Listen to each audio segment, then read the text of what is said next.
Smart meter বন্ধ করো, smart meter বন্ধ করো, স্মার্ট মিটার না লাগে, স্মার্ট মিটার না লাগে, স্মার্ট মিটার বন্ধ করো, স্মার্ট মিটার না লাগে, স্মার্ট মিটার দ্বারা রাজ্য শোষণ করা নচলিব,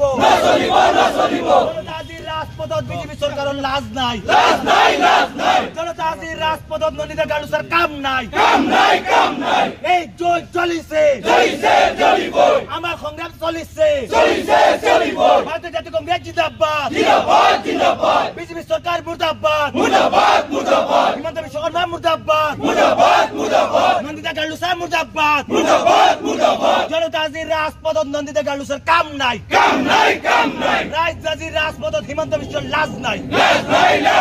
স্মার্ট মিটার বন্ধ করো, স্মার্ট মিটার বন্ধ করো, স্মার্ট মিটার না লাগে, স্মার্ট মিটার দ্বারা রাজ্য শোষণ করা নচলিব, ইনকলাব জিন্দাবাদ, ভারতীয় জাতীয় কংগ্রেস জিন্দাবাদ, বিজেপি সরকার মুর্দাবাদ, বিজেপি সরকার go back,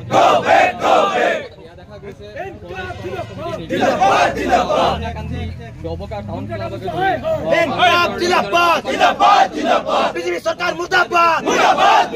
Himanta Biswa মুর্দাবাদ, Nandita গালুচা মুর্দাবাদ, BJP সরকার গো ব্যাক, স্মার্ট মিটার বন্ধ করো, স্মার্ট মিটার বন্ধ করো, স্মার্ট মিটার দ্বারা রাজ্য শোষণ করা নচলিব, স্মার্ট মিটারের কাম নাই, স্মার্ট মিটার না লাগে, স্মার্ট মিটার বন্ধ করো, জনতা আজিৰ ৰাজপথত নন্দিতা গালুচাৰ কাম নাই,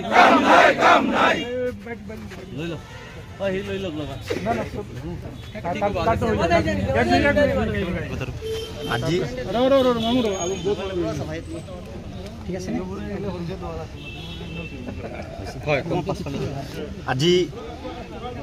অসম প্ৰদেশ কংগ্ৰেছ কমিটিৰ নিৰ্দেশত Pinnakandi block Congress committee, Dabaka town block Congress কমিটিৰ সৌজন্যত আমি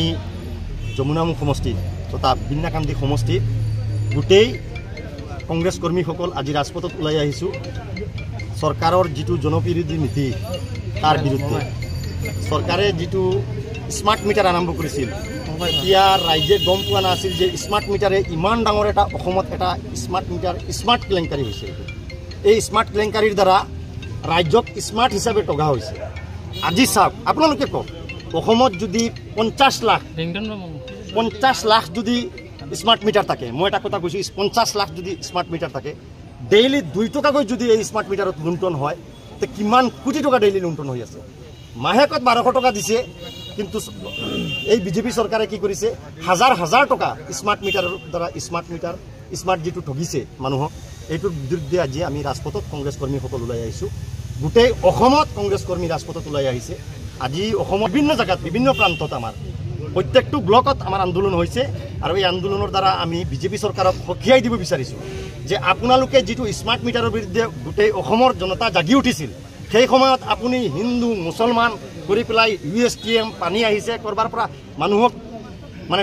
মন ডাইভাৰ্ট কৰিবৰ কাৰণে কিমান পন্থা হাতত লৈছে। গতিকে মই আজি হিমন্ত বিশ্ব শৰ্মা ডাঙৰীয়াক সকীয়াই দিছোঁ যে এই অসমৰ পৰা অনতি পলমে স্মাৰ্ট মিটাৰটো বন্ধ কৰিব লাগে, আৰু স্মাৰ্ট মিটাৰৰ দ্বাৰা যিটো লুণ্ঠন আৰম্ভ হৈছে অসমত, আজি ৰাইজ জুৰুলা হৈ গৈছে। গতিকে ৰাইজ ৰাজপথত ওলাবই। গতিকে আপোনালোকে যদি পুলিচ মিলিটাৰী লগাই যদি ভাবিছে বন্ধ কৰি দিম, কাৰোবাক এনকাউণ্টাৰ কৰি কাৰোবাক মানে যদি হেৰি কৰিব বিচাৰে আপোনালোকে, এইটো আমি কেতিয়াও নামানো। কংগ্ৰেছ কৰ্মীসকল ৰাজপথত ওলাই আহিব, আন্দোলন কৰিব, চলকৰ পৰা সংসদলৈকে একেবাৰে আমাৰ আন্দোলন থাকিব। গতিকে এইখিনি মই আজি ক'লোঁ যে এতিয়া আমাৰ প্ৰথম পৰ্যায়ৰ আন্দোলন, ইয়াৰ পিছত আমি একেবাৰে চৰম পৰ্যায় ল'ম এই আন্দোলনলৈকে। গতিকে সকলোকে আমি আজি ধন্যবাদ জনাইছোঁ যে আমাৰ গোটেই অসমত